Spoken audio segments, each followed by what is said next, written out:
जय सनातन धर्म की। प्रिय सनातनियों, आप सभी का स्वागत है हमारे इस कार्यक्रम में। सनातनियों, इस समय देश में एक मुद्दा बहुत तेजी से तूल पकड़ रहा है। मुद्दा क्या है? राम मंदिर चोरी का। घटना अपनी जगह है, प्रशासन अपनी जगह काम कर रहा है, सरकारें अपनी जगह काम कर रही है, इसमें तो किसी को कोई संदेह है भी नहीं। लेकिन एक मैसेज सोशल मीडिया पर बहुत तेजी से वायरल हो रहा है। मैसेज क्या है? ये सीधे सीधे हमारे धर्म पर प्रहार है। उन लोगों की तरफ से सनातन को तोड़ने का एक प्रयास है जो हिंदू विरोधी हैं।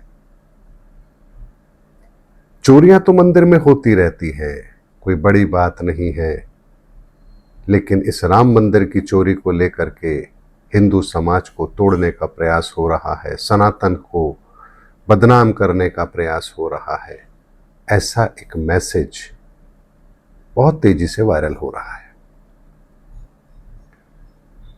लेकिन सनातनियों, आज के इस वीडियो को पूरा देखने के बाद आप इस वर्तमान परिस्थिति का इतना बेहतर आकलन कर पाएंगे कि आपको किसी और चीज को देखने सुनने की जरूरत ही नहीं पड़ेगी। सनातनियों, राम मंदिर की चोरी कोई सामान्य घटना नहीं है। ये और मंदिरों के तरह होने वाली चोरी नहीं है जिसे कुछ लोगों ने चंदा इकट्ठा करके बना लिया। 100-200 लोग उस मंदिर में जाते हैं, कोई चोर आया, दान पात्र चुरा कर ले गया, मूर्ति चुरा कर ले गया। ये वो सामान्य घटना नहीं है। ये उस राम मंदिर की घटना है जहां करोड़ों हिंदुओं का विश्वास है, जिस मंदिर की बागडोर सरकार के हाथ में है। ट्रस्ट का गठन सुप्रीम कोर्ट के आदेश के बाद हुआ है, जिसमें सरकार का पूरी तरह से नियंत्रण है, पूरी प्रशासनिक व्यवस्था है, और सबसे बड़ी बात, हिंदुओं के आराध्य भगवान श्री राम के प्रति अटूट विश्वास और श्रद्धा का वो प्रतीक है। ऐसी जगह पर इस घटना को होने देना या होना ये निंदनीय है, इसमें तो कोई दो राय है नहीं। लेकिन अगर कोई उन गुनहगारों को बचाने का प्रयास कर रहा है तो उससे बड़ा कोई अपराध नहीं। इसीलिए इस घटनाक्रम के पीछे के उस इतिहास को आज मैं आपके सामने रख रहा हूं, जिसको ना आपने पहले कभी सुना होगा और ना ही कभी उसकी कहीं कोई चर्चा हुई है। और जो बात मैं आपको कह रहा हूं, ये इस धरती की भी नहीं है, ये अंतर्जगत की चर्चा है। शक्तियों के बीच में, महागुरु जी के बीच में भगवान राम, स्वयं महादेव और अन्य शक्तियों के बीच में एक मीटिंग की ये चर्चाएं हैं जो मैं आज आप लोगों के सामने रख रहा हूं। ये बात मुझे बहुत पहले भी पता थी, लेकिन इस घटना ने उस बात को आपके सामने मुझे रखने का एक अवसर दिया है। और ये अवसर शायद इसी समय के लिए नियुक्त हुआ था क्योंकि तीन घटनाएं आपस में कनेक्टेड हैं। पहला मुद्दा है राम मंदिर चोरी का।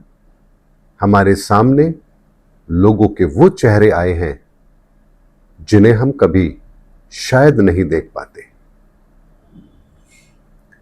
फिर उसके बाद उस घटना को एक अलग अंदाज में मोड़ने का प्रयास, लोगों को बचाने का प्रयास, या किसी तरह से धर्म के नाम पर फिर अपने उद्देश्यों की पूर्ति के लिए एक नया षड्यंत्र।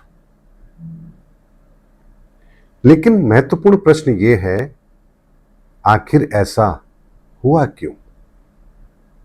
इस घटना को अंजाम देने वाले लोग क्या भगवान राम को नहीं जानते? क्या उनकी ईश्वर पर आस्था नहीं है? क्या राम पर उन्हें भरोसा नहीं है? क्या उन्हें यह नहीं मालूम कि ईश्वर आपको देख रहा है, आपके कृत्यों को देख रहा है? अगर ये सब कुछ वो मानते तो ये कृत्य करते कैसे? पहली घटना हुई अयोध्या में ही। हार होती है एमपी के चुनाव के अंदर। वो घटना सामान्य घटना नहीं थी। लोगों के मन में आया, अरे राम मंदिर बनने के बाद पहली बार चुनाव हुए और उस विचारधारा को हार मिली, जिस विचारधारा के लिए तो पूरे भारत के अंदर एक मुहिम चली है। उसके बाद दूसरी घटना यह हमारे सामने है कि उसी राम मंदिर के अंदर चोरी हो जाती है। आखिर बार बार वो अयोध्या, वो जगह टारगेट क्यों हो रही है? क्या इसके पीछे कोई पुराना कनेक्शन है? क्या किसी युग के अंदर घटी कोई घटना इससे जुड़ी हुई है? इसी रहस्य को आज आपके सामने रख रहा हूं। भगवान राम ने अपने जीवन के अंदर जिन आदर्शों की स्थापना की, हम उन आदर्शों के आसपास भी नहीं हैं। जो भगवान राम धोबी के कहने मात्र से अयोध्या का त्याग कर देते हैं, आज सत्ता में बैठे हुए लोग आरोप पर आरोप झेलते रहते हैं, लेकिन सत्ता का मोह समाप्त नहीं होता है, बल्कि आरोपियों को बचाने का प्रयास करते हैं। तो ये राम की विचारधारा के बिल्कुल विपरीत है। लेकिन इस वर्तमान की घटना को जब हम भगवान राम के जीवन से जोड़कर देखते हैं कि अभी तो वहां भगवान राम नहीं है अयोध्या में, अभी तो हमने केवल मंदिर बनाया है, प्रत्यक्ष तौर पर राम इस धरा पर अब नहीं है। वो त्रेता युग की बात है। लेकिन जब त्रेता युग में भी भगवान राम थे तो उसी नगरी में धोबी जैसे लोग तो उस समय भी मौजूद थे, जिन्होंने राम पर आरोप लगाए, और उसके कारण से राम ने अयोध्या का त्याग कर दिया। तो अयोध्या में भगवान राम के होते हुए भी ऐसे लोग क्यों थे, और क्यों भगवान राम को अयोध्या का त्याग करना पड़ा? अब इस प्रश्न की गंभीरता को समझिए और उस रहस्य को समझिए जो पहली बार मैं आप लोगों के सामने रख रहा हूं, जो अलौकिक है, पारलौकिक है, और ये सत्य पहली बार आप इस धरा पर सुनेंगे। भगवान राम ने अयोध्या का त्याग इसलिए नहीं किया कि धोबी ने ऐसा कहा, बल्कि जब भगवान राम अयोध्या लौटकर आए और उन्होंने देखा कि मेरी इस नगरी के अंदर वो लोग नहीं है जो मुझसे प्यार करते थे, जो इस अयोध्या से प्यार करते थे, जो इस रघुवंश से प्यार करते थे, जिनके लिए राम ही सर्वोपरि थे, अब वो लोग इस नगरी में दिखाई नहीं दे रहे हैं। आखिर कारण क्या है?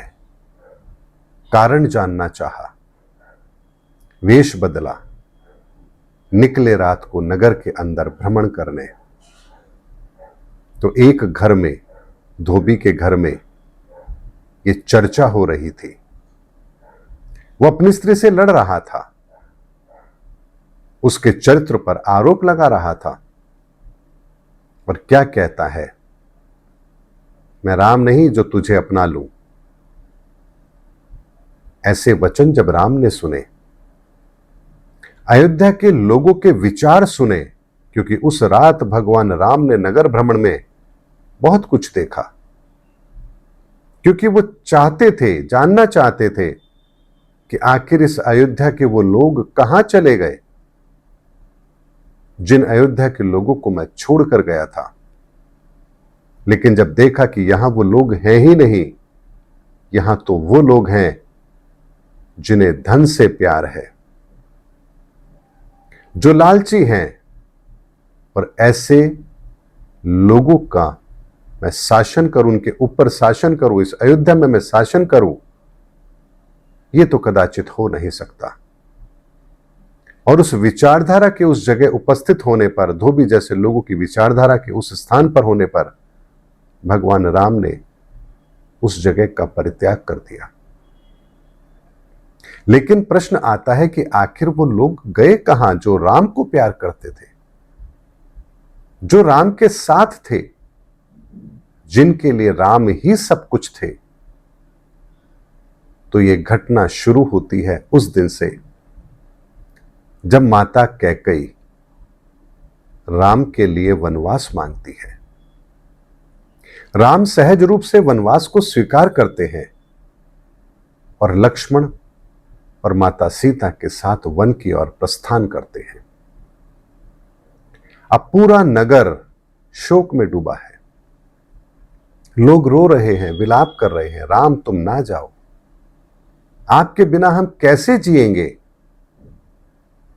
राम किसी की नहीं सुन रहे हैं। राम जंगल की ओर जा रहे हैं। लेकिन लोग कहां मानने वाले थे। लोग भी निकल पड़े नंगे पांव राम के पीछे पीछे कि राम आप जहां हैं हम वहीं आपके साथ रहेंगे, आपके बिना ये अयोध्या हमारे किस काम की। राम जा रहे हैं, अयोध्या के वासी उनके पीछे हो चले। चलते चलते रात हो गई। राम समझा रहे हैं लौट जाओ, मैं लौट कर आऊंगा 14 वर्ष के पश्चात।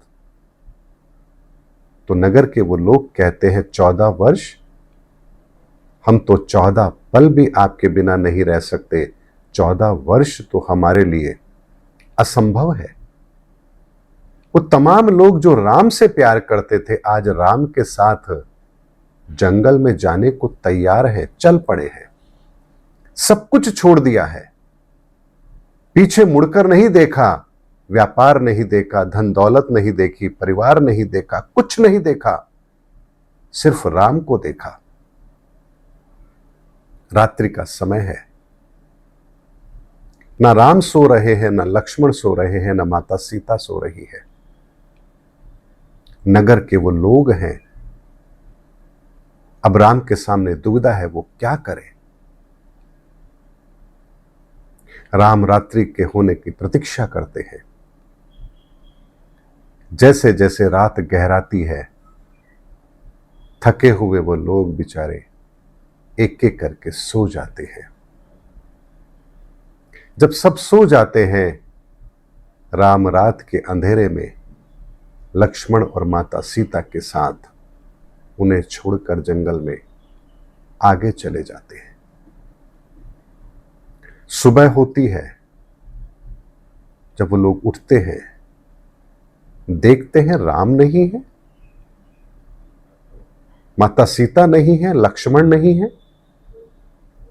कहां चले गए हमारे प्रभु, कहां चले गए हमारे आराध्य, हमें कहां छोड़कर चले गए।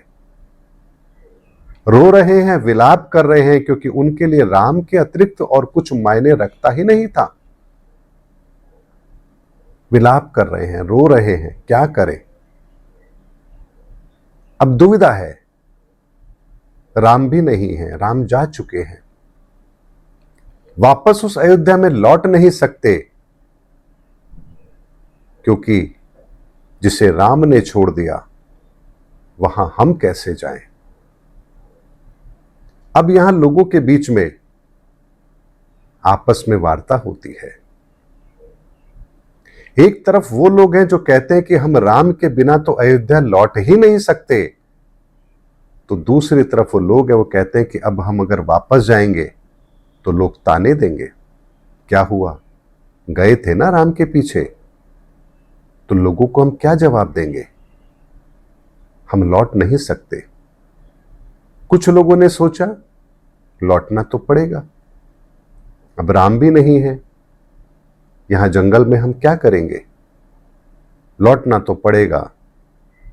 ठीक है, जो लोग कहेंगे उसे सुनेंगे, बर्दाश्त करेंगे, लेकिन चलो अब लौट चलते हैं। तो कुछ लोग लौट चले, लेकिन बाकी के लोग वहीं रहे।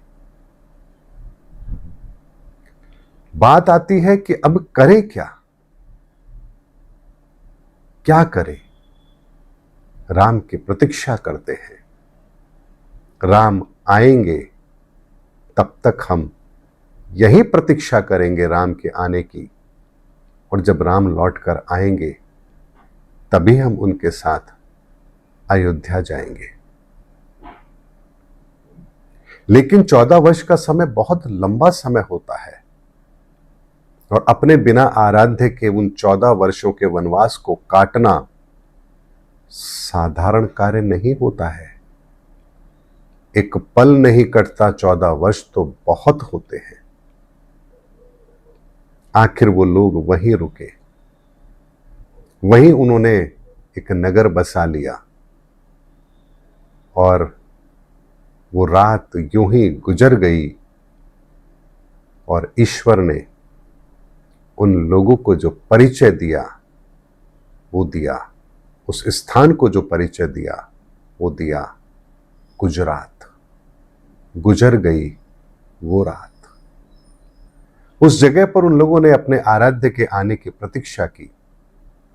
वो स्थान इतिहास में गुजरात के नाम से जाना गया। त्रेता युग से आज भी वो लोग अपने राम की प्रतीक्षा कर रहे हैं, क्योंकि लौटते समय राम पुष्पक विमान से सीधे अयोध्या लौट कर आ गए, और वो आज भी अपने राम की प्रतीक्षा कर रहे हैं। क्योंकि राम को पता नहीं कि वो लोग कहां चले गए जो उनके साथ आए थे, और लौट के आए, देखा तो वो लोग नहीं हैं। बचे हैं तो कौन से लोग बचे हैं? जो स्वार्थी हैं, धोबी जैसी विचारधारा के लोग हैं। ऐसे राज्य का मैं क्या करूं? वो लोग जो उस समय राम की प्रतीक्षा में राम के साथ निकले थे अयोध्या से, आज भी वो लोग अपने राम की प्रतीक्षा कर रहे हैं। वो आत्माएं अपने राम की प्रतीक्षा कर रही हैं। और जब इस धर्म युग के अंदर, जब वो धर्म स्थापना का कार्य होगा, तो आज 7,500 साल के बाद ईश्वर ने उनकी करुण पुकार को सुन लिया है। अब उस धरती पर वो कार्य होने वाला है जिस कार्य के बारे में मैं अभी आपको नहीं बता सकता, लेकिन उस पावन भूमि गुजरात का चयन धर्म की स्थापना के लिए हुआ है। ये हमारे लिए, हमारे उन भाइयों के लिए, उस पवित्र भूमि के लिए कितनी खुशी की बात है कि धर्म स्थापना के लिए गुजरात की भूमि का चयन हुआ है। ये उनकी उस प्रतीक्षा का फल है, जो प्रतीक्षा उन्होंने 7,500 सालों से की है। और इसीलिए अब इस कलयुग की समाप्ति के पश्चात जब धर्मयुग की स्थापना का कार्य हो रहा है,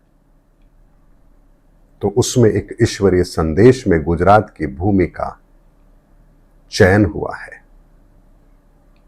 एक बहुत बड़ा कार्य, ईश्वरीय कार्य इस धरा पर, उस गुजरात की भूमि पर होगा, और उसके लिए एक आदेश हुआ है। 1 बीघा भूमि का चयन करना है। कौन वो बिरला होगा, कौन वो पवित्र आत्मा होगी जो उस कार्य के लिए उस भूमि को उपलब्ध कराएगी? उस 1 बीघा भूमि पर धर्म स्थापना का वो कार्य होगा। न जाने क्यों मुझे ऐसा लगता था कि इस धरा पर कोई बहुत बड़ा कार्य तो होगा, उसके लिए हमें भूमि की आवश्यकता होगी। तो आज से लगभग 4 वर्ष पूर्व ही मैंने एक कृषि भूमि खरीदी भी थी। 16 बीघा करीब वो जमीन है। मेरी जरूरत नहीं थी वो जमीन, लेकिन न जाने क्यों दिल का भाव था, वो जमीन खरीद ली। सोचा था कि शायद इस धरा पर कोई बहुत बड़ा कार्य होना है, लेकिन उस धरा से जो कार्य होना है और फिर उसके बाद जब गुजरात की उस भूमि पर जो स्थापित होना है, आज उस कार्य की पूरी रूपरेखा मेरे सामने है।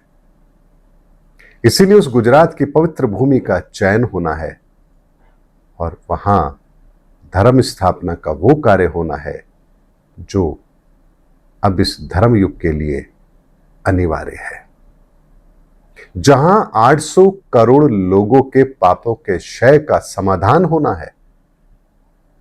ये कोई छोटा कार्य नहीं है। हम धरती के इंसानों के लिए, हमारे पापों के क्षय के लिए एक ऐसे स्थान का चयन जहां हम अपने पापों की क्षमा मांग सके, जहां हमारे पाप समाप्त होंगे, ऐसा पुनीत और पावन कार्य यदि इस धरा के लिए हो रहा है तो यह हमारे लिए कोई छोटी बात नहीं है और बहुत जल्द ये काम होने वाला है। इस कार्य से पूर्व भी मेरी परीक्षा ली गई। मुझसे एक चूक हुई और उस चूक ने मेरे भीतर पश्चाताप की वो अग्नि पैदा की, करुण पुकार ईश्वर से की। उस कार्य को पुनः व्यवस्थित किया गया और गुजरात की भूमि का वो चयन हुआ और उस कार्य को अब यथाशीघ्र पूर्ण भी होना है। इसीलिए सनातनियों, इस वर्तमान समय के अंदर जो ये घटनाक्रम हम अयोध्या में देख रहे हैं, दुनिया में देख रहे हैं, ये सारे के सारे कार्य उस धर्म स्थापना के लिए हैं।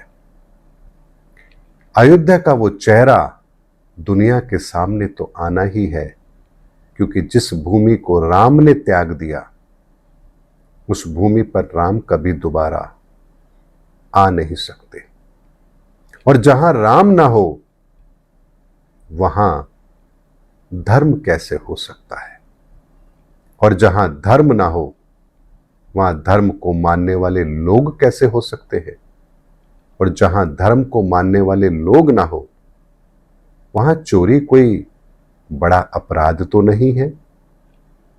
इसीलिए सनातनियों, जो असली चेहरा हमारे सामने है, ये उस जगह का परिणाम है जिस जगह को भगवान राम ने अपने रहते रहते ही जिसका त्याग कर दिया।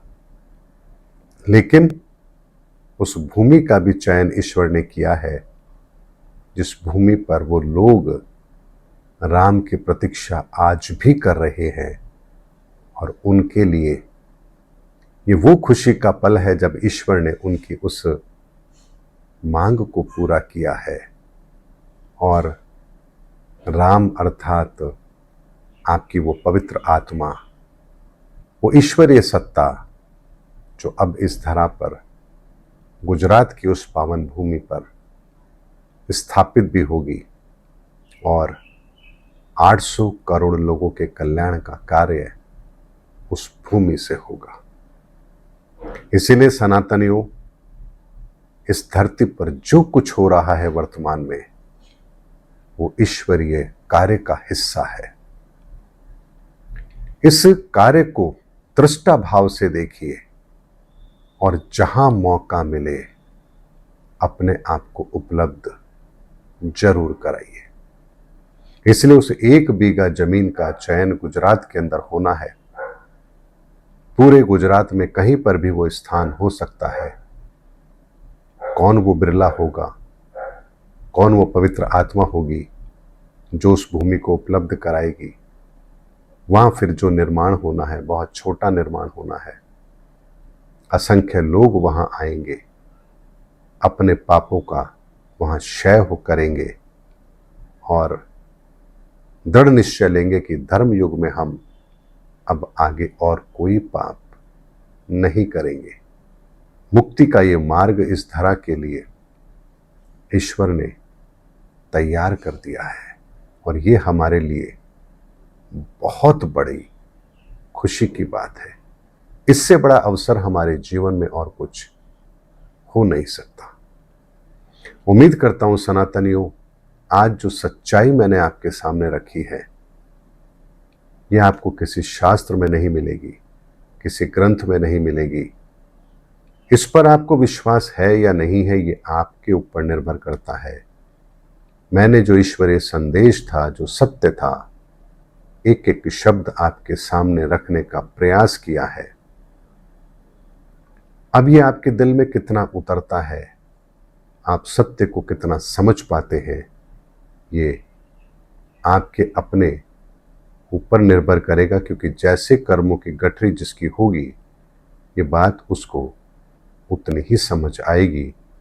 उससे अतिरिक्त वो ना समझ पाएगा और ना वो समझने का प्रयास कर सकता है। उम्मीद करता हूं सनातनियों, इस संदेश को सुनकर आप अपने आप को धर्मयुग के लिए तैयार जरूर करेंगे।